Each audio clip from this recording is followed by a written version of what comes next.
A partir de este momento y por una hora, Radio Cultura presenta Sendero de Escritores, un programa de la Sociedad Argentina de Escritores, creado, conducido y dirigido por el doctor Antonio Las Heras.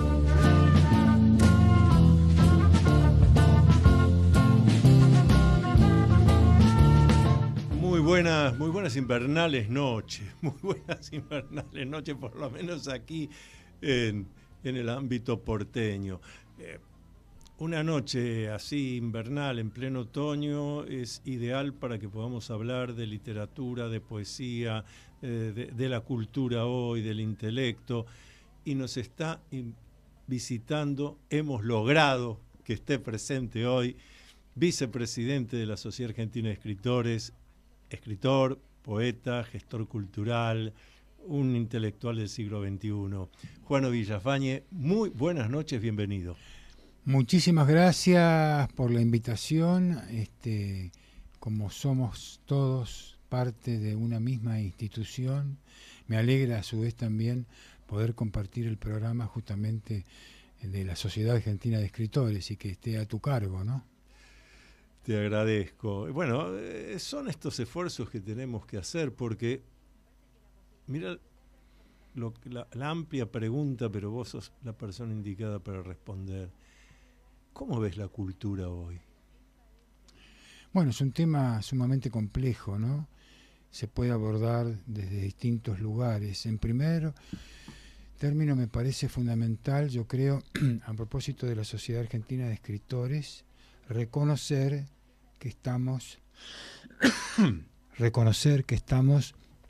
frente a un gran acontecimiento como fue la Feria Internacional del Libro, ¿no? Y la posibilidad de que la Sociedad Argentina de Escritores esté a su cargo y que el presidente de la Fundación El Libro sea a su vez también el presidente de la Sociedad Argentina de Escritores, Alejandro Baccaro. Es la primera vez que un escritor asume el liderazgo de la Fundación El Libro y del hecho de hacer justamente una Feria Internacional del Libro. Por otra parte, siempre los escritores, en lo que ha sido la cadena de valores en relación a la industria del libro, no siempre estuvo considerado como corresponde. Yo creo que la posibilidad de que Baccaro se haya hecho cargo de la presidencia de la Fundación El Libro y a cargo de la Feria Internacional del Libro nos ha colocado también en un lugar importantísimo hoy, justamente para todo lo que hace a la actividad cultural, y reconocer que también los escritores podemos ser capaces de gestionar emprendimientos de esta envergadura, ¿no?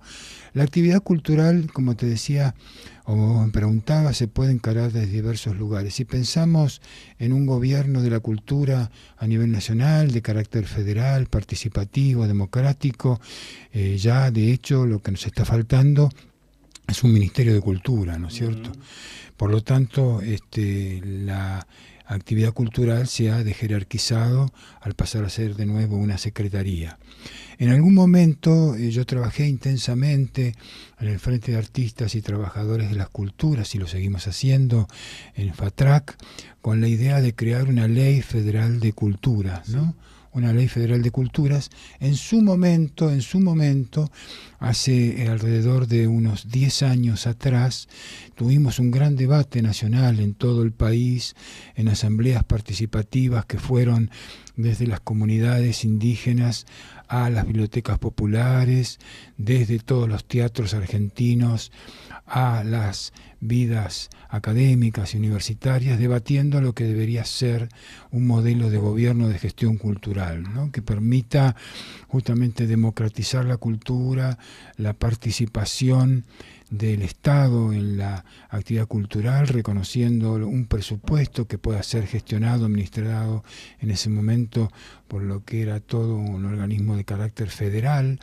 Eso lo pensamos para que en el conjunto de la vida cultural estuvieran a su vez también en el ministerio inclusive representados los distintos institutos, ¿no? Claro. La cultura está organizada como gobierno desde un ministerio, pero a su vez también tiene distintos institutos que son fundamentales, como el Instituto Nacional del Cine, el Instituto Nacional de la Música, y otras instituciones que forman parte de este gobierno de la cultura que hasta hace poco lo teníamos integralmente funcionando, ¿no? En este momento, además de hacer falta otros institutos como el Instituto Nacional de Danza o el Instituto Nacional del Libro, que es algo también que la Sociedad Argentina de Escritores ha estado discutiendo, de poder generar un gobierno del libro en donde justamente estén todos los sectores representados y entre otros justamente los propios escritores. Es una deuda que tenemos también el propio sector con lo que hace a la industria del libro. Pero bueno, en este momento tenemos también un Instituto Nacional de Música. En este momento hay una institucionalidad que todavía está muy lejos de poder ser construida por las condiciones que hoy tenemos, ¿no? Y esta idea de que la cultura es un gasto, de que el Estado no debe intervenir en la actividad cultural, bueno, es un gran error, ¿no es cierto? El Estado es, de hecho, del conjunto de los argentinos. El Estado está conformado por el conjunto de la sociedad, por lo tanto, todo lo que el Estado haga para respaldar la actividad cultural debe ser como un derecho, una necesidad que tenemos todos los ciudadanos. Por lo tanto, las políticas con la idea de desarmar o desalentar o desarticular entidades como la CONAVIP o el Fondo Nacional de las Artes o el Instituto Nacional del Cine o el Instituto Nacional del Teatro es realmente muy desalentador. Yo creo que hay un error muy, muy grave por parte de este gobierno en desatender, desalentar, desactivar todo lo que es la vida institucional de la cultura, que tiene además historias extraordinarias, ¿no? Como ha sido el Fondo Nacional de las Artes, por ejemplo, ¿no es cierto?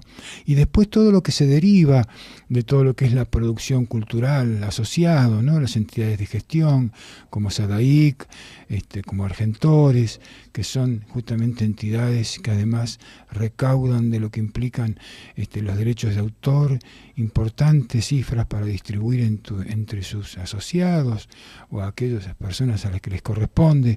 En fin, creo que toda la desarticulación es muy, muy grande y además hay que pensar otra cosa, que la cultura además genera riqueza, que tanto la producción de todo lo que es tangible como intangible genera riqueza. Hoy las imágenes, las palabras, no solo tienen un valor de uso, sino también tienen un valor de cambio, ¿no es cierto?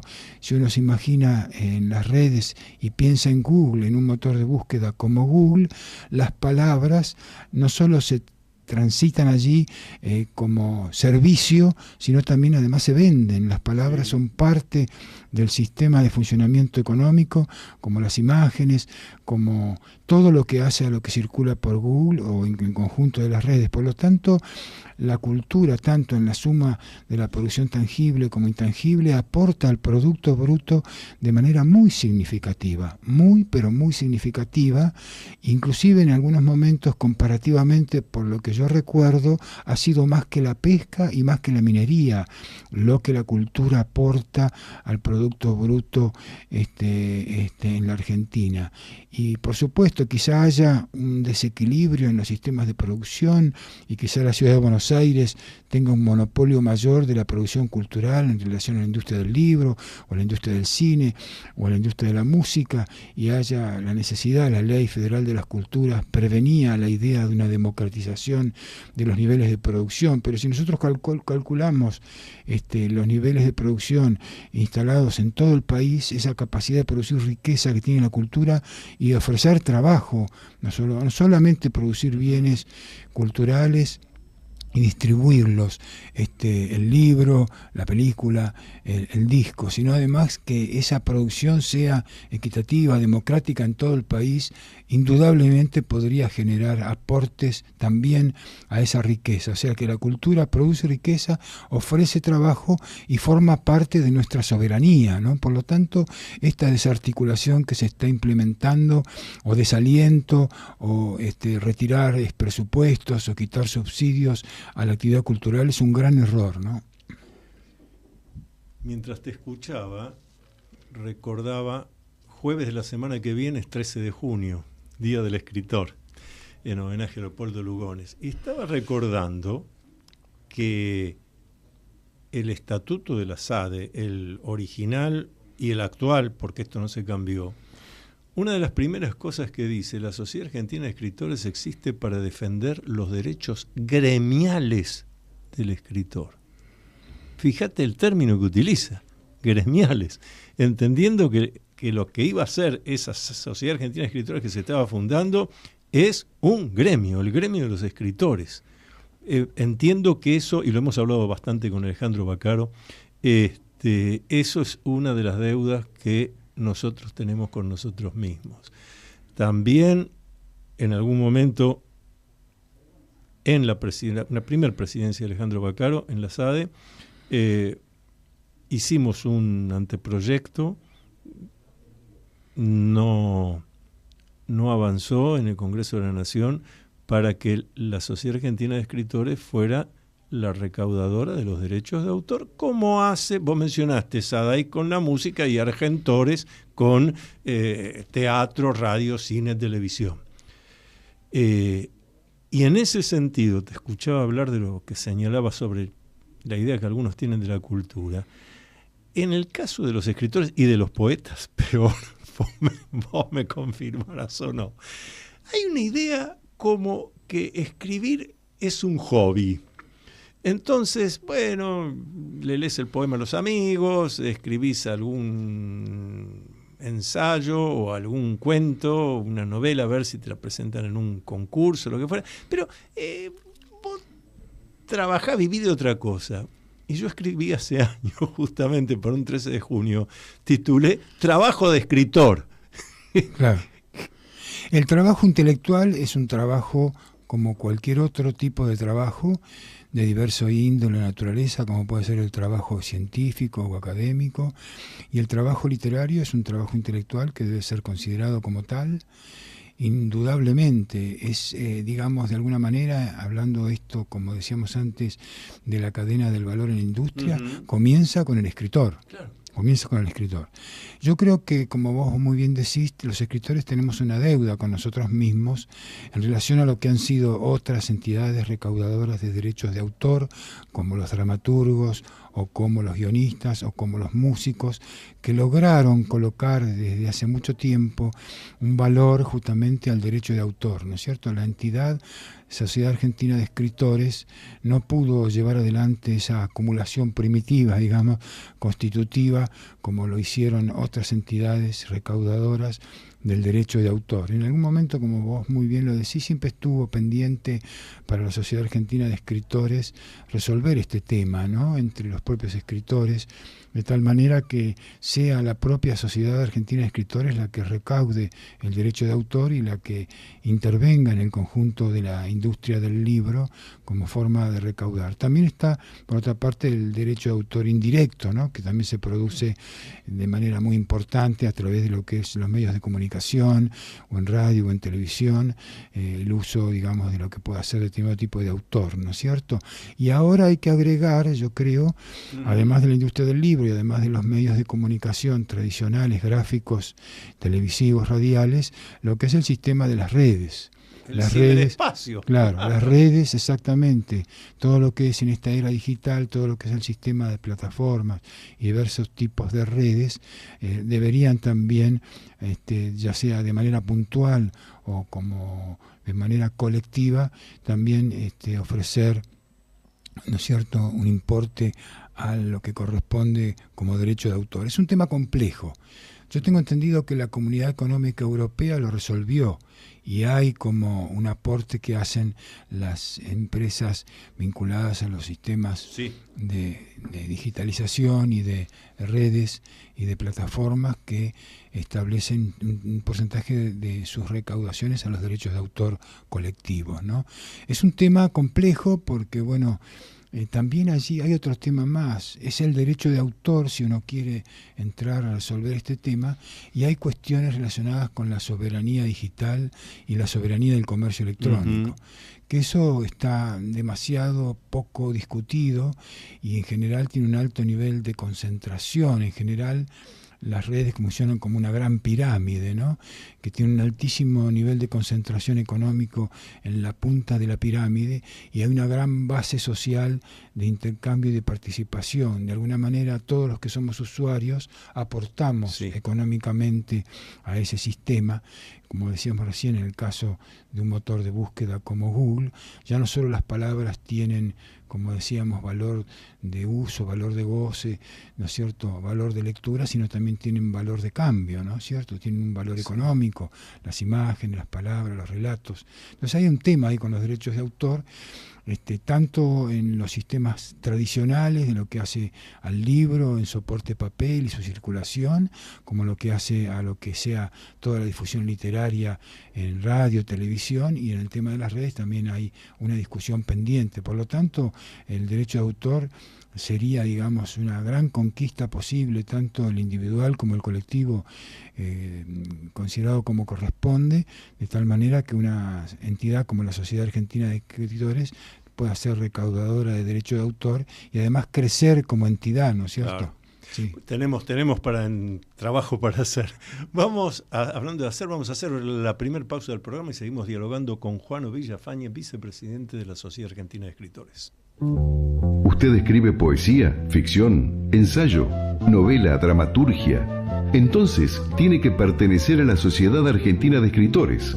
Lo esperamos para darle toda la información de lunes a viernes de 14 a 19 horas en nuestra sede de la calle Uruguay 1371, Ciudad de Buenos Aires.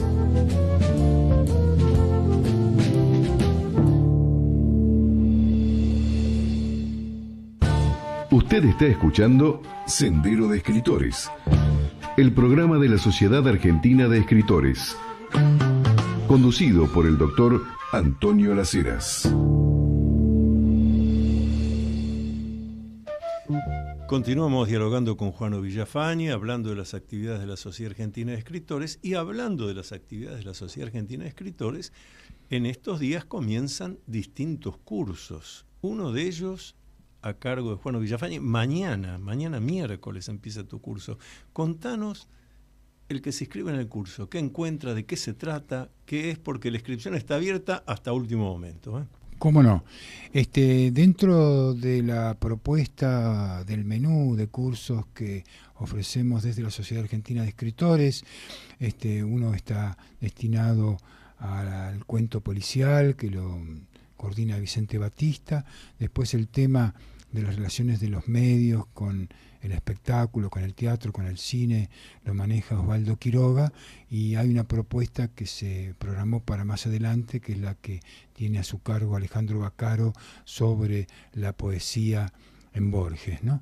En lo que hace a mi propuesta está relacionado con la experiencia poética. Ajá. La experiencia poética, el hacer poético en la historia literaria de América Latina, y a su vez en la vida cotidiana, encontrar las relaciones entre lo que es el sistema de producción, de trabajo, con anécdotas, con reflexiones, con distintas polémicas en relación a lo que ha sido todo el trabajo poético literario en nuestra América, y vincularlo fundamentalmente al sentido que tiene la experiencia poética como tal. La experiencia poética, en caso Octavio Paz decía que la experiencia poética de alguna forma implicaba la reconciliación del hombre, voy a agregar a las mujeres, del hombre con el mundo, de las personas, de los hombres y las mujeres con el mundo, ¿no?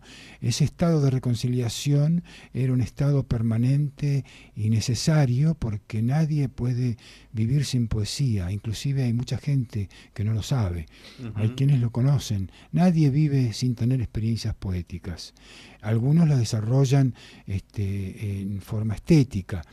Todo producto estético, todo producto artístico nace de una experiencia poética, indudablemente, ¿no? Algunas veces las experiencias poéticas no alcanzan a tener un resultado estético, una forma estética, igual, no obstante, son experiencias poéticas, y de alguna manera no es una propiedad, una condición solo que puedan vivir los poetas. O sea, no solamente los poetas viven experiencias poéticas. Es importante señalar eso. Claro, no solamente los poetas viven experiencias poéticas, sino todo ciudadano, toda persona puede vivir una experiencia poética o inclusive una epifanía, que es una de las formas de la experiencia poética, más allá de lo religioso, esa experiencia sensible tan maravillosa que muchas veces se adquiere en la infancia, en la adolescencia, en la primera juventud, pero las epifanías están presentes durante toda la vida, ¿no? Se instalan en la memoria. ¿Cómo, para el que no conoce, cómo le definís una epifanía?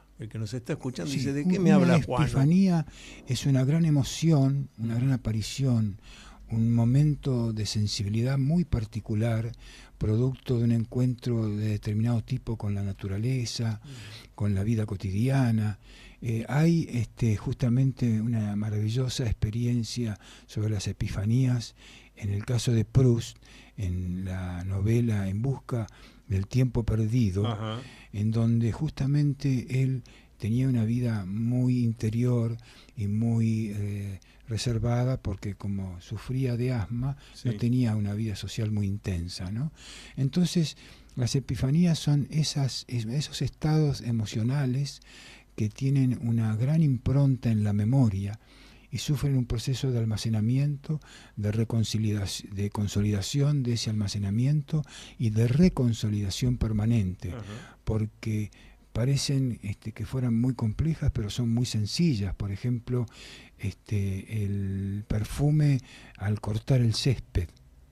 Eso en general, si uno ha cortado el césped y tiene sobre todo una historia de vida, seguramente cuando vuelva a sentir el perfume del césped, va a sentir indefectiblemente esa relación, ¿no es cierto? Sí.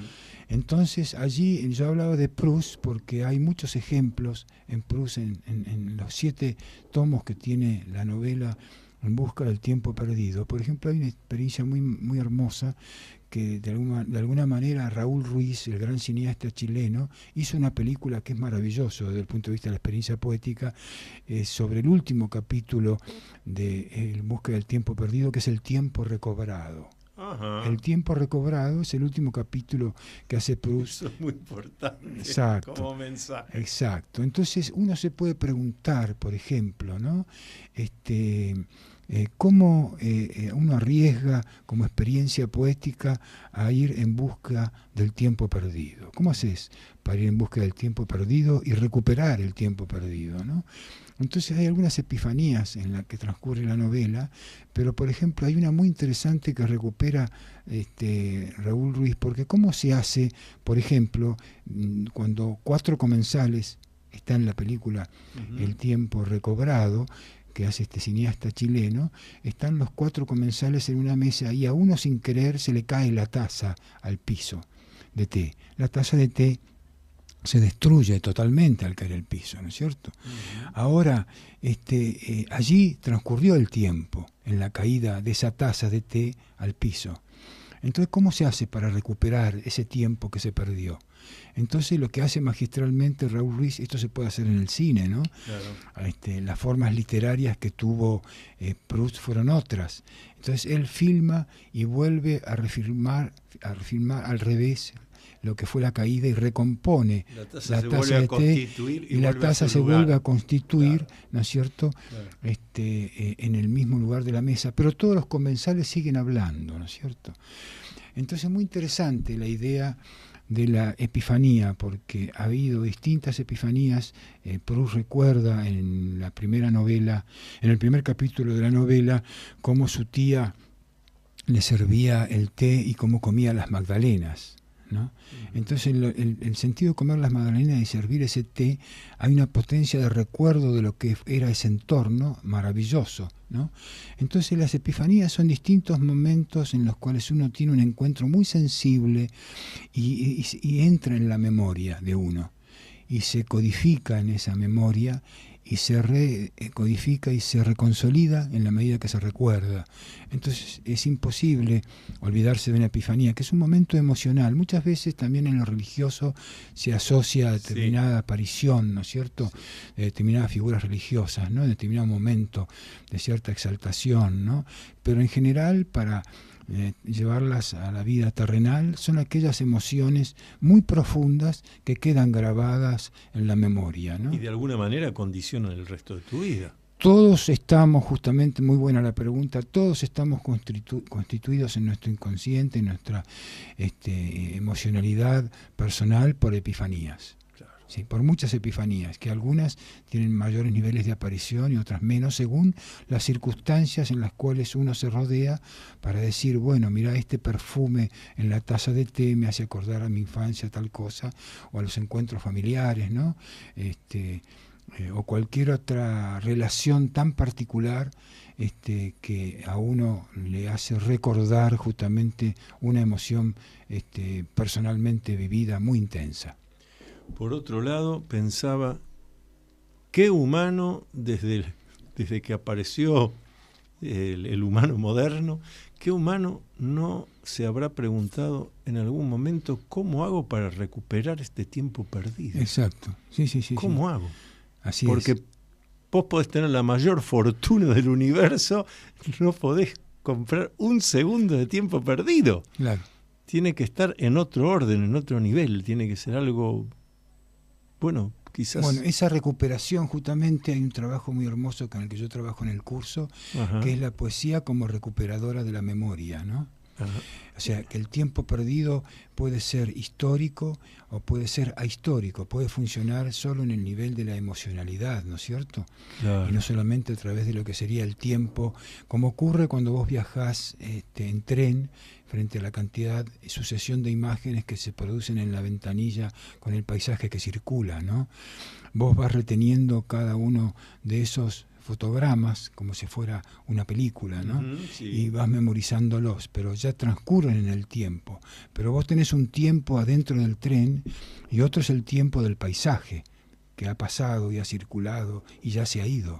Pero vos estás presente en ese tren que sigue circulando y sigue transitando a través del tiempo, ¿no? O sea, hay un tiempo que se instala como un estado de la metafísica, del espacio, en un lugar radicado determinadamente, de forma determinada, y otro tiempo en el que vos vas con ese tiempo, ¿no? Que es tu propio tiempo. ¿Eso cómo lo podés aprovechar? Y bueno, de muchas formas, ¿no? Mirá, yo a propósito de eso cuento la experiencia de Ricardo Piglia, a propósito de lo que es el cuaderno de bitácora, ¿no? Sí. Lo que es el cuaderno de poesía, el diario de poesía, ¿no? El cuaderno de un diario que uno pueda llegar a tener, ¿no?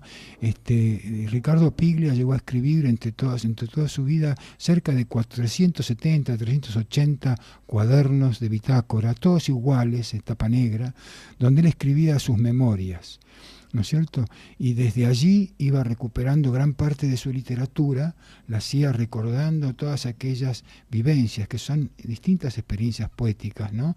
Que él tuvo, y con las cuales él se hizo una película justamente, ¿no es cierto? A propósito del diario, se llamaba Los Diarios de Emilio Renzi, que era el alter ego de Ricardo Piglia, ¿no? Sí.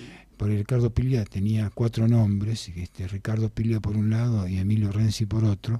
Por lo tanto, él recuperó gran parte de su literatura y de su obra haciendo este registro, ¿no es cierto? Entonces, uno recupera el tiempo perdido siempre con un tiempo personal que lo habilita a uno. En este sentido, la poesía es un maravilloso registro para ir en busca del tiempo perdido y de la memoria, ¿no? Es una maravillosa experiencia. La literatura en general, ¿no es cierto?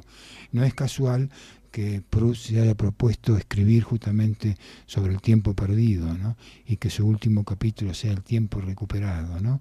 El tiempo recuperado. Yo creo que eso es una maravillosa experiencia poética, ¿no? Y además experiencias poéticas, que creo que estas son cosas interesantes, tenemos todos. Ajá. Pero si todo es una experiencia poética, ¿qué es una experiencia poética? Correcto. ¿No? Entonces, bajo la dialéctica un poco que decía el gran poeta vanguardista Nicanor Parra, el poeta de la antipoesía, justamente para desacralizar el acto poético, decía, todo es poesía menos la poesía, ¿no? Entonces, a partir de esta idea, en todo caso, que si todos son experiencias poéticas, bueno, yo he acordado al menos conmigo mismo que la experiencia poética, en todo caso, es aquella que se puede resolver estéticamente, ¿no es cierto? Sí. Que hay muchas experiencias poéticas, pero la experiencia poética, en la medida que se corona como tal, en un hecho estético, ya sea una película, una obra de teatro, un libro, una novela. Es allí entonces donde se puede considerar que esa experiencia poética existió como tal, ¿no es cierto? Y que además hay otro elemento que es muy, pero muy importante cuando uno pregunta la expansión utópica que genera la propia condición de una experiencia poética.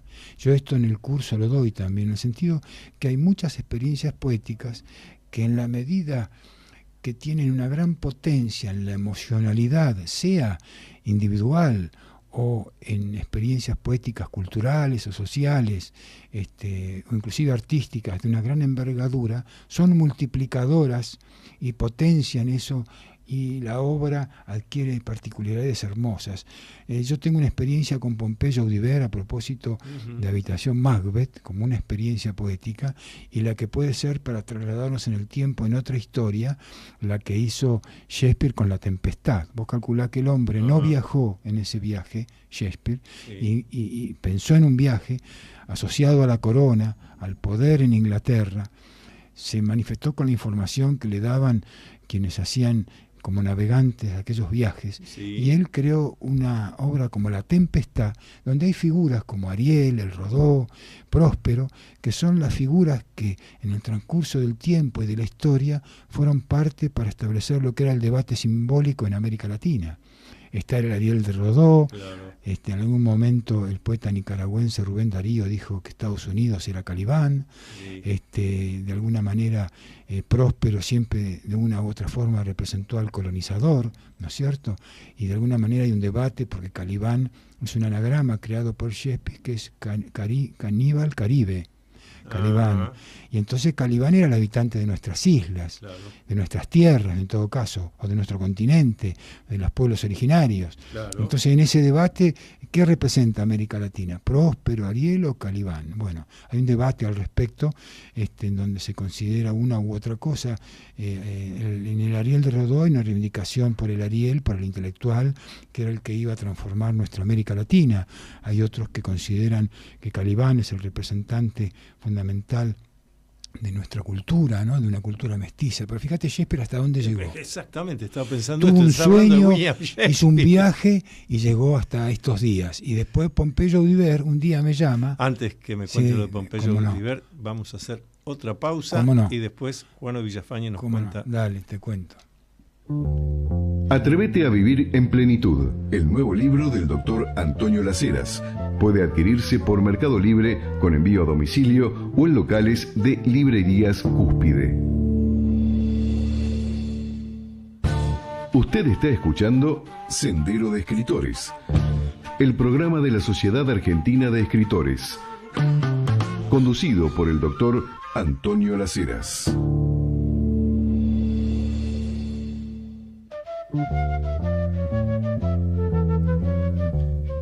Seguimos dialogando con Juano Villafañe.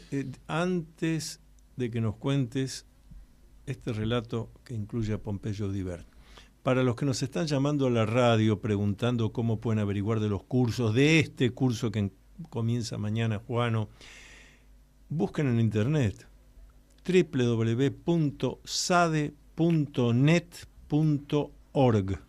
Ahí está toda la información de los cursos, toda. sade.net.org. Ahora sí. Muy bien, y te cuento esta experiencia y después te agrego algo sobre la línea argumental del curso que vos me habías preguntado, no te lo respondí. En el caso de esta otra experiencia poética, fue maravillosa.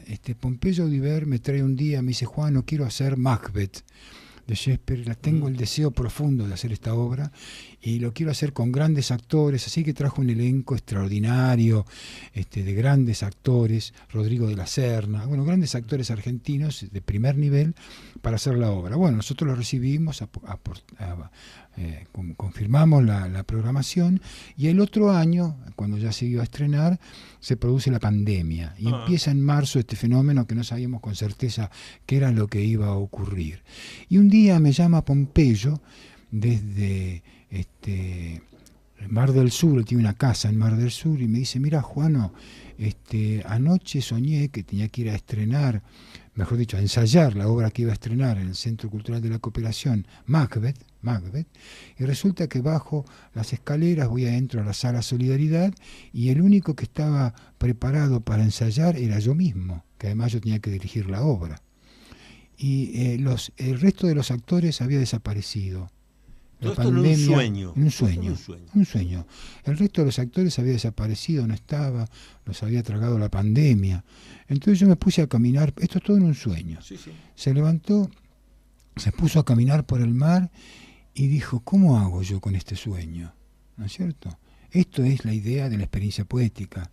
Esa, en este caso, un marco onírico, claro. Tenía esta epifanía, si se quiere también. Sí. Esta experiencia, bueno, ¿cómo hago yo ahora? Porque, ¿cómo reconstruyo este sueño? No, entonces voy a hacer, Macbeth lo voy a hacer yo solo.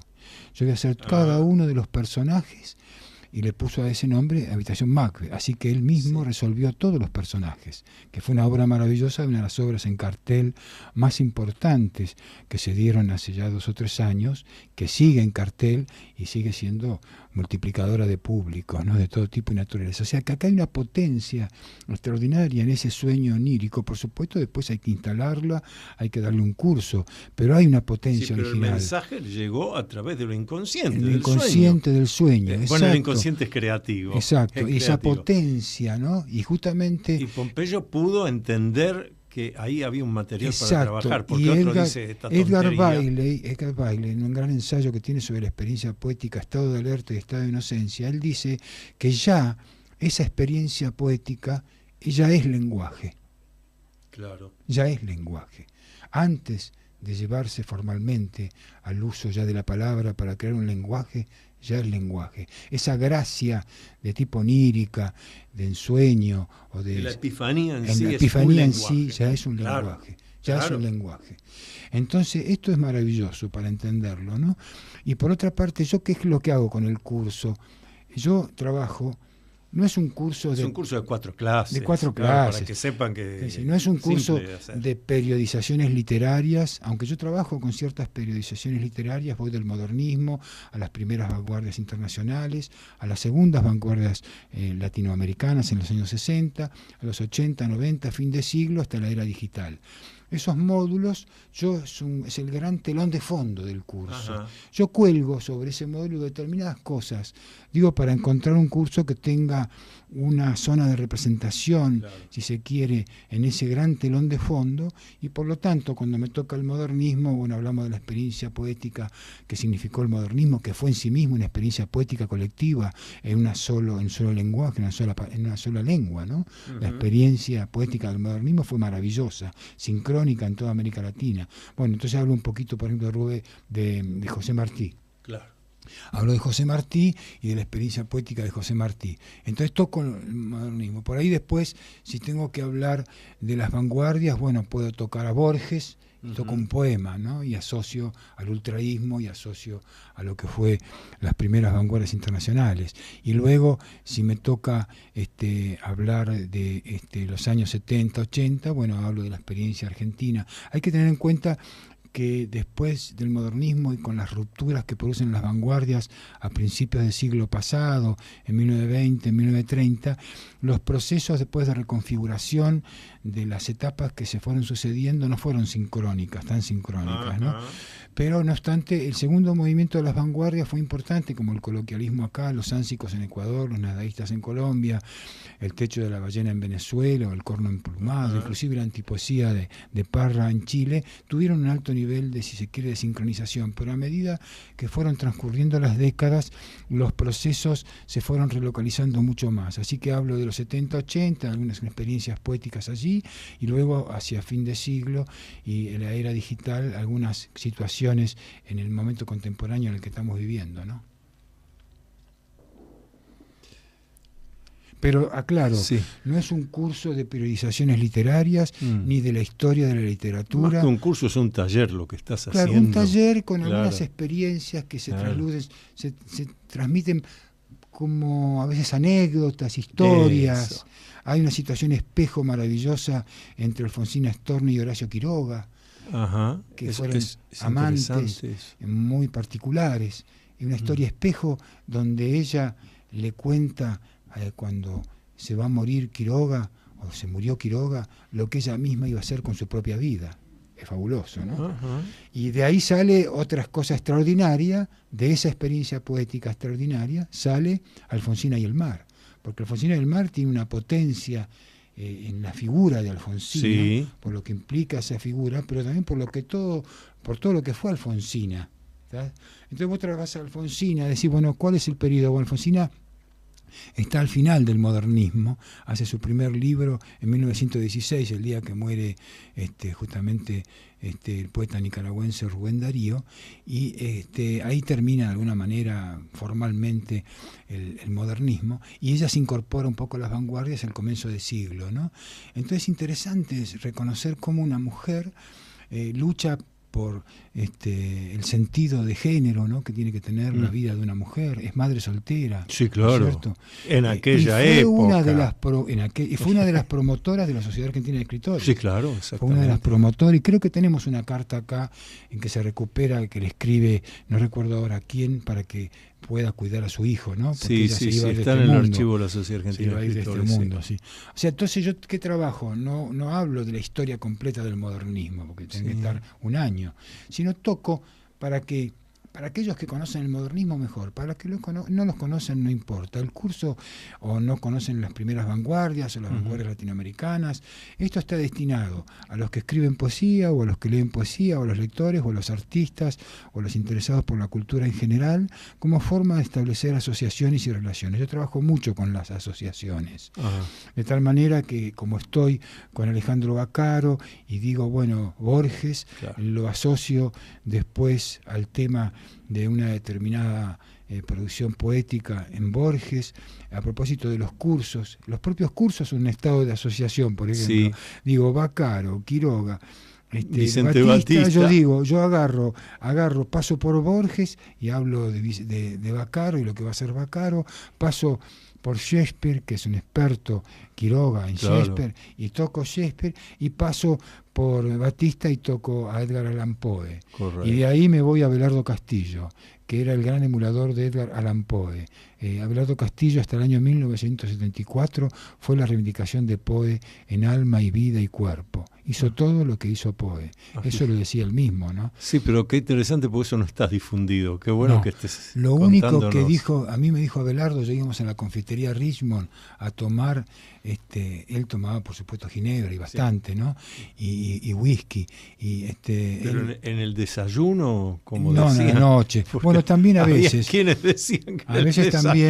Pero vos fijate qué interesante que él, siendo nosotros jóvenes y liderábamos esta idea del gran escritor maldito en Abelardo Castillo, él dijo que hizo todo lo que hizo Poe menos casarse con su prima. Claro. No se pudo casar porque Poe se casa con su prima, ¿no? Sí.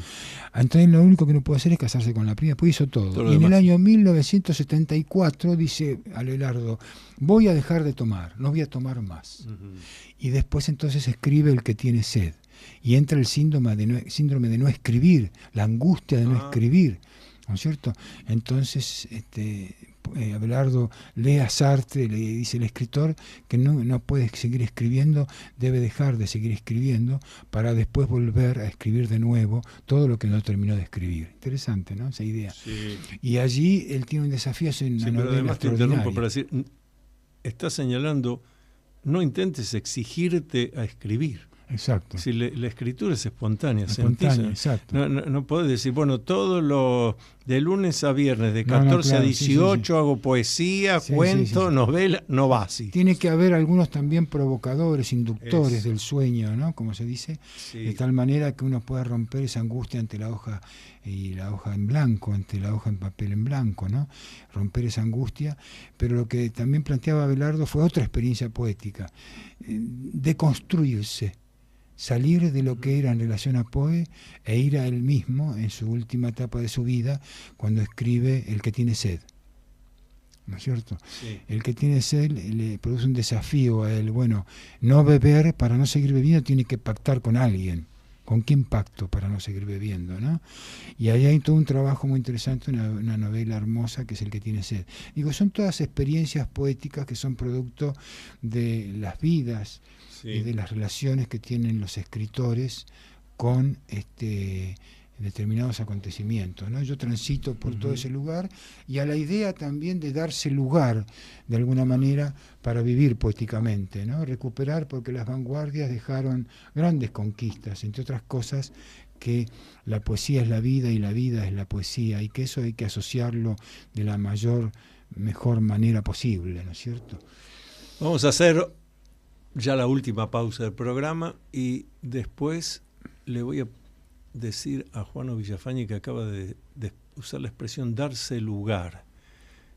Qué importante y qué difícil en este mundo materialista consumista el poder darse lugar, pero lo desarrollamos después de la pausa. Los miembros de la Sociedad Argentina de Escritores tienen libre acceso a la Feria Internacional del Libro de Buenos Aires, tener a la venta sus libros en el stand de nuestra entidad y espacio para dialogar con los lectores. Otro de los tantos beneficios de ser miembro de la Sociedad Argentina de Escritores. Usted está escuchando Sendero de Escritores, el programa de la Sociedad Argentina de Escritores, conducido por el doctor Antonio Las Heras. Seguimos, vamos rumbo a medianoche en punto. Esta invernal noche de martes estamos dialogando con el vicepresidente de la Sociedad Argentina de Escritores, un intelectual, un hombre de la cultura, Juano Villafañe, que me está acercando acá un libro, El Corte Argentino. Y le pusiste una dedicatoria que más que te agradezco. Bueno, voy a leer. ¿Qué encontramos acá? Son poemas, El Corte Argentino. Sí. Eso es una historia, si se quiere, de familia. Te agradezco enormemente. Es una suerte, si se quiere, de álbum de familia, ¿no? Donde yo, en la segunda parte del libro, recuerdo especialmente aquellos grandes amigos que yo tuve en la infancia, en la adolescencia, que eran grandes amigos también de mis padres, ¿no? Algunos de ellos, por supuesto, con los que yo tuve experiencias particulares. Viví en la casa de Neruda, en Isla Negra, cuando era niño. Frecuenté mucho a Violeta Parra. Estuve mucho también en muchas reuniones con Enrique Molina. Sí. Hice títeres con Ariel Bufano, bueno, por la trayectoria que tenían mis propios padres. Por tu padre. En la foto de la tapa está allí una Rosita la solterona de Federico García Lorca, que Federico García Lorca le regaló a mi padre en su momento, hace años atrás. O sea, tengo encuentros ahí con Enrique Bernicke, con Mario Pepe Quintana, con una serie de amigos que me impactaron a mí en la vida artística y literaria, con la que yo pude compartir siendo un niño, siendo un adolescente, diversas experiencias poéticas, ¿no? Qué vida, Juano. Pero claro, más vale, más que tantas palabras, leo unos poemas. Bueno, cómo no. Aquí, poemas breves. Mi primer verso escrito en 1968. Sí, ese fue mi primer verso. Se titula El Pozo. Se ha desalojado tierra de la tierra y se ha puesto sobre ella misma. Fíjense cómo en un solo verso la imagen que desarrollás. Lo repito porque, sinceramente, estoy hablando con toda sinceridad, es magnífico, porque te abre la mente. Estoy viendo lo que vos escribiste, lo que vos viste para escribir esto dentro tuyo, seguro. Se ha desalojado tierra de la tierra y se ha puesto sobre ella misma. A ver, otro, un poquito más extenso. Dice, fue así. Un día en la soledad de una pieza del sur le dije, hoy voy a dibujar tu rostro para acordarnos de nuestra desnudez. Con mi propia mano, sobre un papel, dibujo siempre su rostro de memoria. Ella, cuando me recuerda, se dibuja a sí misma. Excelente. Te lo agradezco, lo voy a leer con muchas ganas y mucha emoción. Había quedado un tema así para el cierre del programa, pero fundamental, yo lo hablo mucho, el tema de darse tiempo. yo digo, el sistema materialista consumista ha sido tan exitoso que nos ha sacado hasta el tiempo de dormir. Entonces, si yo no tengo tiempo para mí y estoy siempre corriendo para cumplir estímulos externos que no son los que están en mi esencia, ¿qué obra? Ya no hablo de una obra creativa, poética, ¿qué obra personal de mi propia vida puedo hacer? ¿Qué reflexiones te genera esto? No, es fundamental, el tiempo del ocio es fundamental, ¿no es cierto? Hay allí una gran inversión para la vida de uno en el ocio, ¿no? En esta idea de que justamente de lo que hablábamos antes, ¿no? Que hay siempre tiempo recobrado en la medida de que pueda haber un estado del ocio, ¿no? De un encuentro con uno mismo, no sea o con la naturaleza, o con su familia, o con sus seres queridos, ¿no? Ese tiempo es el tiempo recobrado, es el tiempo en el que uno invierte el sentido de poder haber vivido esta vida, ¿no es cierto? Eso es fundamental, ¿no?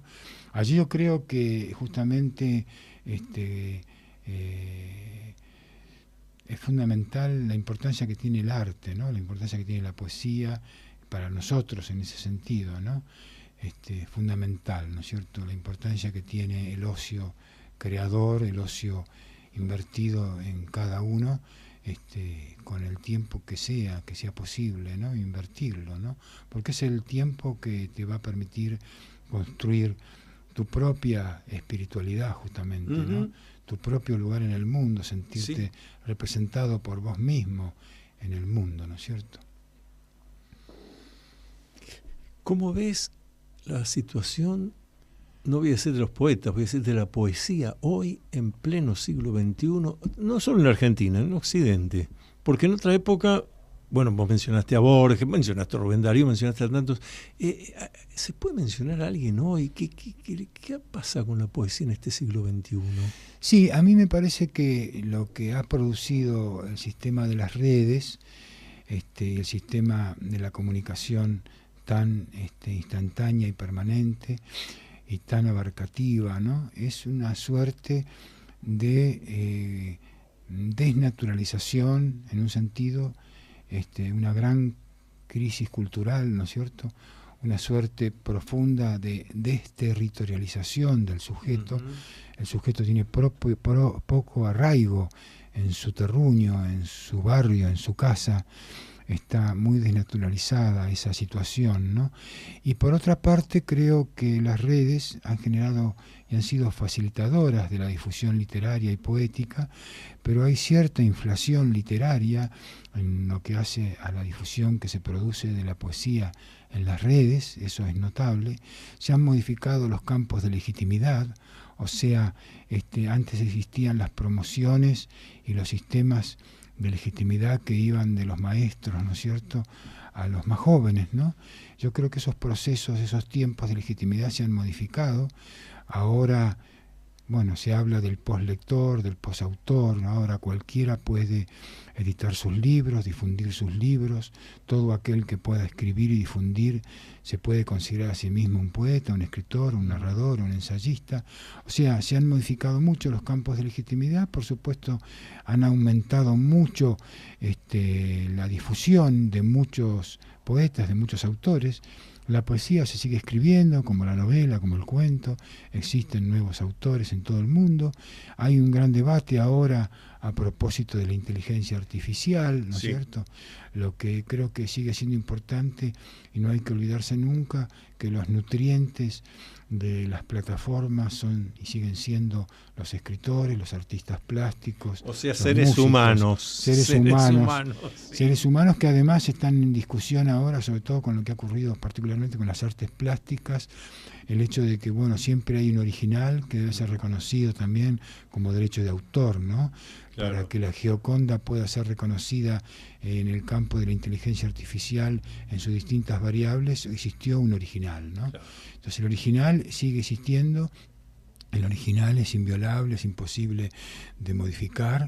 Lo que puede ser la inteligencia artificial o muchos de los sistemas que hoy tienen las redes son herramientas, ¿no?, para poder generar mejores condiciones literarias, por favor. Nosotros pasamos de la del papiro a la imprenta Gutenberg, no sé, como 2000 años tardamos. Claro. Y de la imprenta Gutenberg a el libro electrónico, quizá mucho menos todavía. Pero igual fueron unos siglos. Pero igual fueron unos siglos. Y ahora hay un proceso nuevo que hay que empezar a manejarlo, a considerarlo. Yo no creo para nada en la lógica fundamentalista de volver al Tahuantinsuyo, o sea, a las producciones incásicas o preincásicas para defendernos ante la modernidad, ¿no? Yo creo que hay que reapropiarse de la modernidad, correcto, hay que reapropiarse de las tecnologías y de los crecimientos que se realizan en el mundo de lo científico y darles justamente el carácter de lo humano, ¿no? Pero no hay ninguna máquina que nos vaya a reemplazar. Yo creo que hay que tranquilizarnos en todo caso, y siempre funciona el fetiche de la mercancía, ¿no? Esta nueva mercancía experiencial que trata, digamos, de dominarnos y de sacarnos, ¿no? Existe una nueva lógica. Es cierto, existe una nueva mercancía, hay que aceptarlo, un nuevo circuito de esa mercancía y una nueva tecnología que hay que saberse apropiar y hay que saberla resolver, y que esto que decías vos muy bien, lo humano es lo que en última instancia nos mantiene vivos en condiciones en este mundo, ¿no? Y justamente mucho más el ocio, ¿no? Esta idea de darnos un lugar y un tiempo para nosotros mismos nos defiende mucho de los embates que produce justamente estas enloquecidas apariciones de la tecnología, ¿no? Juano, ya estamos llegando a medianoche en punto. Te agradecemos enormemente todo lo que nos enseñaste, nos transmitiste. Les recuerdo a los que quieran participar del curso que empieza mañana. ¿A qué hora mañana? 19 horas. 19 horas, o sea, la tardecita.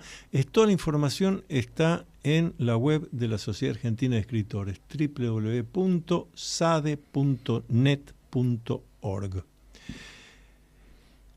Nos reunimos en cualquier momento nuevamente. En cualquier momento, muchas gracias acá, Guillermo, por invitarme, por estar acá en tu programa y en el programa también de la Sociedad Argentina de Escritores que vos dirigís acá, que vos coordinás y vos producís. Me parece maravilloso que te hayas hecho cargo de este espacio y que sigamos trabajando con este espacio para difundir la actividad que hace la Sociedad Argentina de Escritores. Tenemos mucho y bueno para seguir haciendo la Sociedad Argentina de Escritores. Maravilloso. Volvemos martes que viene, 23 horas acá por Radio Cultura. Luminoso abrazo para todos. Luminoso abrazo. Hasta aquí usted escuchó Sendero de Escritores, programa de la Sociedad Argentina de Escritores. Creado, conducido y dirigido por el doctor Antonio Las Heras.